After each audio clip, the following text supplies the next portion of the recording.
story time about how my father is obsessed with me. Disclaimer, this is not my story time. I'm sending me on Instagram. And trigger warning, my mom and dad had me when they were very, very young. My mom was 14 years old when she got pregnant with me. From what my mom told me, my parents were pretty much together throughout the whole pregnancy. Even though they were both in high school, they wanted to move in together and try to raise me like a regular family. But my maternal grandmother had a very big issue with this. She wanted my mom to continue going to high school and possibly even give me up for adoption. But my mom was not having it, so she decided to move out with my dad. Once I was born, unfortunately, my parents just couldn't take care of me. My dad was too busy playing his football and trying to get a scholarship. And my mom just didn't really know how to take care of a child. I mean, she was a child herself. This is when my grandmother stepped in and decided to take me in, which I thank God for every single day of my life. My grandmother raised me as her own daughter, and she has been the most amazing woman in my entire life. My parents split up, and through most of my childhood, I lived with my mom and my grandmother. I didn't see my dad for about 10 years. By the time I saw him again, I was 15 years old. Part 2 is up.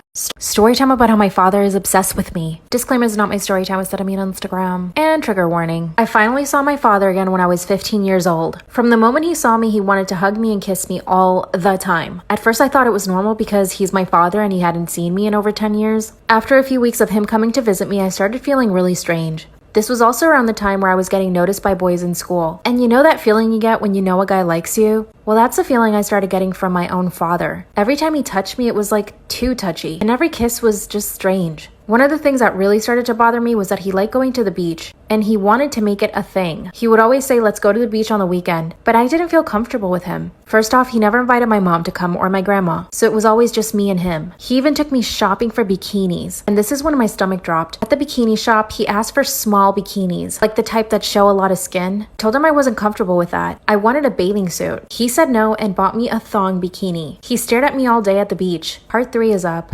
Storytime about how my father is obsessed with me, part 3. After he bought me the thong bikini and forced me to wear it at the beach, I noticed he was staring at me. I wrapped myself in a towel and told him I wanted to leave. After that, I told my mom and my grandma how I felt about my dad. They thought that I was exaggerating, but I knew that I wasn't. My mom asked him to never ever do anything like that again, and he said he wouldn't. After that, he would always do certain things, like stare at me too much, or always want to hug me and kiss me. And for my own comfort and safety, I put a lot of space between him and I. When I was 18, I finally got my first boyfriend. He became enraged when my mom told him. He told my mom that I was acting like a slut. That's when I cut him out completely from my life. A year later, I got on Instagram, and that's when he started following me there. He started leaving strange comments on all my pictures, and eventually he started offering me money to spend more time with him. I told him I wasn't comfortable with him. That's when he told me that all he wanted to do was watch me take a bath, and that he would pay me thousands if I let him. My grandmother and my mom have completely cut him out of our lives. On the day of my wedding, we hired security to keep him away. And of course, he managed to show up, but security kicked him out. I'm thinking I should get a restraining order.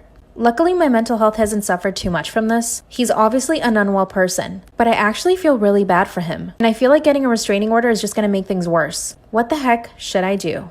This woman went from playing hide and seek with her boyfriend to zipping him up in a suitcase and leaving him there to die. Okay, so boom, let's jump right into it. Sarah Boone was in a relationship with a man called Jorge. They were together for about 3 years, but the relationship was the furthest thing from healthy. Jorge was constantly in and out of jail and had a lot of issues. A lot of his issues and reasons why he would get in trouble stemmed from his relationship with Sarah. Many of Jorge's arrests was due to DV against his girlfriend, Sarah. But Sarah didn't leave. She said she loved him so much and wanted to help him through his problems and just help him become a better person. But Sarah isn't all that innocent either. Sarah was also arrested for DV against Jorge for having bruises on his neck where she allegedly tried to strangle him. So on both ends, it was a pretty toxic relationship. The police was called to their apartment quite frequently, but Sarah didn't leave him and she helped him get classes to work on himself. And after he worked on himself, their relationship was doing much better. They were in a better place. He was doing so good, and he even apologized to Sarah for his past actions against her. So no more fighting. Fast forward to one particular night, Sarah says Jorge and her were playing hide and seek. While they were playing, they thought it would be funny to just put him inside of a suitcase. I don't think that's how hide and seek works, but so Jorge got into the suitcase, Sarah zipped it up, and then she just went upstairs and oops, she just forgot and she just fell asleep. And when she woke up the next day, she went downstairs and seen that he was still in the suitcase and he was dead. And that's when Sarah called the cops around 1 p.m. Sarah said it was non-intentional and she wanted to help the investigators any way she could. So when they asked her for her phone, she did it with a quickness. She had nothing to hide. What Sarah didn't realize is that she took a video that night with Jorge inside of the suitcase. And he was in the suitcase begging for Sarah to let him out because he could not breathe. She sounded very drunk in the video, which is likely why she didn't even remember she had the videos in her phone. The recording is about 2 minutes long. Jorge screamed, "I can't breathe," and Sarah said, "That's how I feel when you choke me." Again, he said, "I can't breathe," and she said, "That's how I feel when you cheat on me." Again, he says, "I can't breathe," and she says, "Then shut up," like for part 2. This woman went from playing hide and seek with her boyfriend to zipping him up in a suitcase and leaving him there to die, part 2. Okay, so boom, like I said, as he's there telling her, "Sarah, I can't breathe. Sarah, I can't breathe. Sarah, I can't breathe," she went upstairs and went to sleep. She left him there to die. She still stands by this being a hide and seek game gone wrong. It was just an accident, non-intentional. She's currently awaiting trial November of this year, 2022. So what do you think, intentional or not? Leave your comments below. Y'all let me know if this was like just me like overthinking or if this really was creepy behavior. I was at a restaurant with my sister and I was sitting across from my sister. So this is my sister, this is me. Okay, we're across from each other. Now, there's a man sitting directly behind my sister. We're at a booth. There's a man sitting directly behind my sister. They're sitting back to back from each other. Now, the minute I sit down, because I had just come from the bathroom, he has been there since we got there. He turns around and looks at me for a good 3 seconds. That doesn't sound like a very long time, but I promise you, it is. Hold on. All right, so imagine someone's back is turned to you and they turn like this to look at you for 3 seconds. 1, 2, 3. That's a long time. Now, because he did a whole to look at me, I took notice. And we locked eyes. I just stared at him so after we had locked eyes for those 3 seconds, he immediately got straight up and went to the other side of his booth. He was eating alone. So now, who's he looking straight at? Me. Because he's no longer back turned to my sister.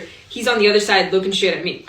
And this whole thing happened within 10 seconds. And I'm sitting there why did you do that?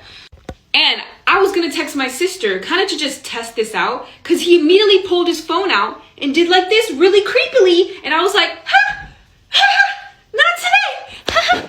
I was gonna text my sister and say, hey, can you move over to the left so he doesn't have a full-on view of me? I wanna see if he moves, just to test out my theory. However, my cousin walked in and we were waiting for her so we could all eat together. And granted, my cousin is beautiful. She sits down next to me and I'm like, great, more eye candy for this guy, I guess. When she walks in, he does one of the whatever. But it's the fact that he moved after having stared at me and the fact that he pulled his phone out and did one of the weird things. There's no way that was not creepy behavior, right? And telling my sister to move so that I could test the theory wouldn't work anymore because now me and my cousin were both occupying the whole booth. So no matter where my sister moved, he would have gotten a view of us. So he had been there before us, so he was already on his way out. But the minute he left, I asked my cousin, like, hey, did you notice that guy? She's like, yes, I got creepy vibes from him. So yeah, I don't know. What do you guys think? Cause I keep thinking about it. I'm like, I don't know. Was I just like, was this in my head? But like, it doesn't matter. We're fine. But I just hope there's not a weird, creepy video of me eating my food.